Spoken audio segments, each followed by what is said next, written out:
These are 10 players you need to trade for now in fantasy football before it's too late. Starting at number 10, it's Mark Andrews. I know a lot of Andrews owners out there right now are freaking out. They're losing their mind. This is a great opportunity to pounce and buy low on the star tight end. Here's the reason why you need to be optimistic if you're an Andrews owner or if you're looking to buy at a cheap cost. First and foremost, Andrews looked rusty.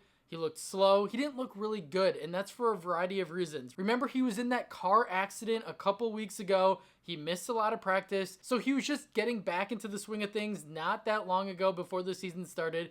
He's also coming off that leg injury. Late last year, he suffered that hip drop tackle. If you remember how long it took Tony Pollard to feel like himself, to look like himself. So those are two reasons why Andrews didn't look that great. On top of that, Kansas City, their one goal on defense, it was obvious, was to eliminate Andrews as he was blanketed. He was double covered for most of the game. And historically against Kansas City, Andrews has struggled. In 5 games versus Kansas City, he's gone over 22 yards and 3 catches 1 time and has 0 touchdowns in all of those contests. It was just a bad day at the office. And then, yeah, Isaiah likely went off, but if you looked at his receptions outside of that long touchdown, they're not sustainable. They were these little check down, dump off passes where he just happened to be open in the flat. That's not going to continue. This is going to even out, probably going to favor Andrews for the rest of the season. We know what Andrews is. He's 29 years old. He's still within his prime. He's still one of the best tight ends in football. Will Isaiah likely be involved? Absolutely. But will it be this lopsided? Does Andrew still have top 5, top 3 upside at the position? Absolutely. So if someone in your league that has Andrews is panicking, buy low now. I put hours of work and research into these videos. All I ask is if you can please subscribe to the channel, like the video, and more than anything, I want to help you guys win your league. I want to connect with you guys more than just talking at a camera. So please leave a comment, question down below.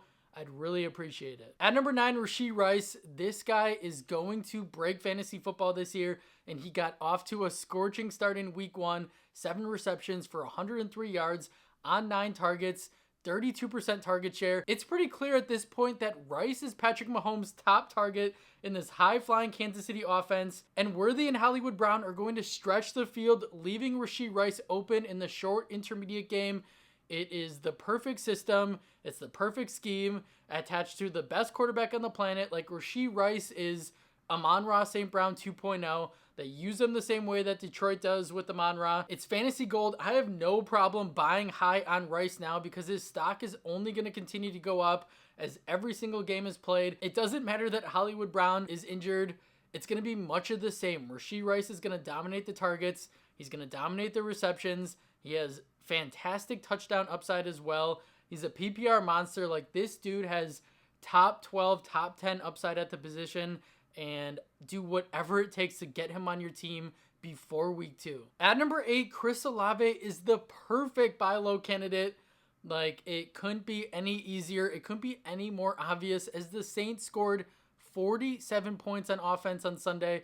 Derek Carr looked like a Pro Bowl Hall of Fame quarterback. I understand it was against a pretty bad Carolina Panthers defense, but J.C. Horn is a really good corner, and this offense just looks better. It's more creative. It's not stale. They're using a ton of motion, a ton of play action. Clint Kubiak has fixed this offense, and the knock on Chris Olave was always that this offense is terrible. Derek Carr is not a good quarterback. Carr is going to continue just to check it down to Kamara. That is not the case this year. So while Chris Olave had a bad week 1, 2 catches, 11 yards, it happens. It's a little discouraging that, like, they put up 47 points and that's all their number 1 wide receiver got. But that's what makes this such an amazing buy low opportunity, because there is reason, if you don't really dig deeper, to be discouraged. But people aren't understanding the big picture here, which is what we're talking about right now. Kubiak is going to make this offense a lot better. Derek Carr is just a better quarterback than we really give him credit for. And the Saints ranked in week 1, first in pre-snap motion and third in play action. That is absolutely huge. That is going to be incredible for Olave, incredible for his opportunities. He's going to score a lot of fantasy points. He's the clear-cut number one target on this offense that looks like it's going to be better. So get Olave on your team. Hopefully it's for cheap, and he's going to have his best year yet. At number 7, DJ Moore, another stud that had a dud of a performance, but this is what we kind of expected, right? Like Caleb Williams was an incredible college quarterback. All the hype, all the buzz. He's still a rookie. This was still week 1. He struggled. He only completed 14 passes for 93 yards, 0 touchdowns. But here's what we like. DJ Moore, second in targets behind only Allen with 8. He had 5 catches for 36 yards. So out of the 14 completions that Williams had, DJ Moore had 5 of those. You're betting on Caleb improving from week 1, which I think is a pretty easy bet to make. He's going to get better. He has the talent. He has the weapons around him. Rome Odunze is already banged up with a potential MCL sprain. Keenan Allen came in with a foot injury, and frankly, Keenan Allen just looks old. He's old. He's banged up. Like, we could get to the middle of the season, and DJ Moore could just be the only guy in this passing attack. Like, I do expect Odunze to emerge at some point, but I just don't think that Keenan Allen's going to finish out the year. I don't think he looks really good. That's why I want to make the bet on probably the best wide receiver on this offense, which is DJ Moore. You're betting on Caleb Williams getting better. You're betting on this offense throwing more under Shane Waldron. Like, this is really a no-brainer for me. Don't get discouraged after 1 week. And if you are not a DJ Moore owner, take this opportunity to get him on your team for cheap. At number 6, it's Ladd McConkey, who is far and away the best wide receiver on this Chargers offense. We talked about this all offseason. It wasn't going to be Josh Palmer. It wasn't going to be Quentin Johnson. It's Ladd McConkey. And it really looked like Herbert and Ladd were on the same page often. They had good chemistry. He racked up 5 catches for 39 yards, got in the end zone on a really nice move, which is encouraging. He saw 66% of the snaps, 76% routes run. This is a rookie in week 1. These are numbers that we like. Yes, the Chargers are going to continue to be run heavy.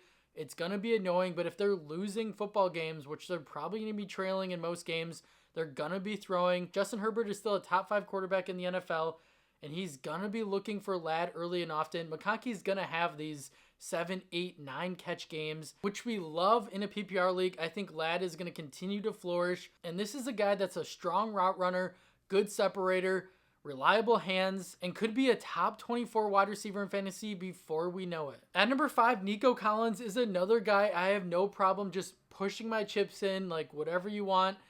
I want Nico Collins on my team. This was a guy that I talked about this offseason that you should not get discouraged about just because Stephon Diggs came into town. Yes, Diggs had 2 touchdowns in week 1. That's fine. But look at what Nico Collins did. I would much rather have that. 6 receptions for 117 yards on 8 targets, a team-high 27% target rate. He is the clear-cut alpha dog in this wide receiver room on an elite Houston offense attached to an ascending superstar in CJ Stroud. These are the guys we talked about all offseason that you want on your team.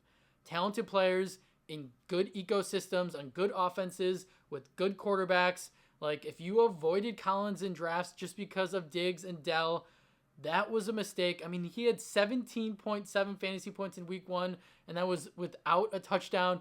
The touchdowns are coming. The receptions, the yards are always going to be there. He's got a safe floor and an extremely high ceiling. Nico Collins is really going to make a name for himself this year. If he didn't already last year, I think Collins is a top 10 real-life wide receiver that has top 10, top 5 upside in fantasy this year. At number 4, Kenneth Walker, another guy that we talked all offseason that we figured was going to see a workhorse role, and he got just that. It's clear that they want Kenneth Walker to be the guy in this backfield. Zach Charbonnet is nothing more than a backup. I mean, 20 carries, 103 yards, a touchdown. He was involved in the passing game, 2 receptions on 3 targets, 18.9 fantasy points on a Seattle offense that looked really bad actually in week 1 that I wasn't expecting.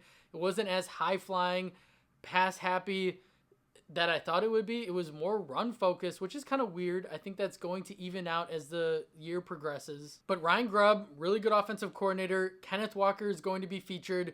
This offense is going to have better days, more scoring opportunities. I want Kenneth Walker everywhere that I can get him. Yes, he suffered that abdominal injury to close out week 1. He said in a post-game interview that he's fine. I think he will be okay. he is going to erupt this year. At number 3, Jayden Reed. We talked all offseason. Who's the best wide receiver in Green Bay? Who's the guy that's going to break out? And we got that answer 30 minutes into week 1. It's Jayden Reed. It's clear he's the best wide receiver on this team. He's the most explosive, the most dynamic. He's Deebo Samuel light, which we talked about before the season started. They use him all over the field. He should have had 3 touchdowns on Friday night. Like, he had 4 catches for 138 yards and a score. And then his versatility with 1 carry for 33 yards and a touchdown. This is a guy that even if Jordan Love doesn't play this week, I am still fine starting because they manufacture touches for him through the air, on the ground. And hey, the reports that I'm seeing, like Jordan Love surprisingly could play this week. That would be tremendous. I'm probably starting Reed regardless unless you have a clear-cut better option. But Jayden Reed is just a good football player with tremendous upside in fantasy, on a good offense, attached to a good quarterback. Like, if you took Reed in round 7, round 8, you are smiling from ear to ear. But if he's not on your team and you can somehow get him on your roster before week 2, maybe use the whole Jordan Love injury to your advantage. Like, hey, you really want to lose the next couple weeks with Malik Willis? Like, really sell it. I think Jordan Love is going to be back sooner rather than later. If it's not this week, which would be a surprise, I think it's next week. So really sell to that manager, hey, Love could be out for 6 weeks. That's not going to be the case at all. And even if he is out for the next 2 weeks, Reed can still eat in this offense because of his versatility. At number 2, DK Metcalf, another guy that I love this offseason. I'm like, he is going to have a career year. Came out of the gate sluggish. This whole offense did. This whole passing attack looked off kilter, if you will. They didn't look on the same page, which is a little discouraging, but I do have faith in Geno Smith, in Ryan Grubb to get this figured out. They do want to run the football, but they ran a lot more than I thought they would, which we just talked about with Kenneth Walker. I think that evens out. DK also had a tough matchup against lockdown corner Pat Surtain. So a combination of the offense looking out of whack. It's rusty. Remember, teams don't really play in preseason anymore. This is common. Like, don't freak out. Most teams, week 1, week 2, don't really look very good. But get these talented players in these good situations on your roster while they're kind of starting slow because the eruption is coming. I think DK is still going to have an incredible year in what's going to be a high-powered offense in Seattle. And at number 1, Garrett Wilson. I mean, if you watched Monday Night Football, you saw flashes of this Wilson-Rodgers combination, how dangerous it's going to be. Yes, the Jets' offense kind of faltered down the stretch there, but their offensive line didn't look good. San Francisco's defense is also still elite. Rodgers did look rusty. I mean, he hasn't played football in 600 days coming off an Achilles tear. Like, what do you expect? Better days for this offense. I still think Garrett Wilson and Rodgers is going to be a crazy duo. Like, just watching last night, like, you know what's coming. Garrett Wilson is the number 1 target in this passing attack. No, Allen Lazard will never have 2 touchdowns in a game for the rest of the year. He might not have 2 more touchdowns for the rest of the season. Garrett Wilson is the number 1 option in this passing attack. He's really good. Aaron Rodgers is going to continue to look for him. I mean, he had 11 targets in week 1, 6 receptions for 60 yards. It could have been a bigger day. So if someone's discouraged, if they think Rodgers just doesn't have it anymore, then take advantage of that. But if this Jets defense continues to look like they did last night, which isn't the elite unit that I remember, then this offense is going to have to continue to be passing a lot to keep up. That will be good news for Garrett Wilson. Go get him now. That's all I have for you guys today. Thank you so much for watching. If you got anything from this video, I'd really appreciate if you subscribe to the channel, like the video. It helps me out more than you know, and I will see you in the next one.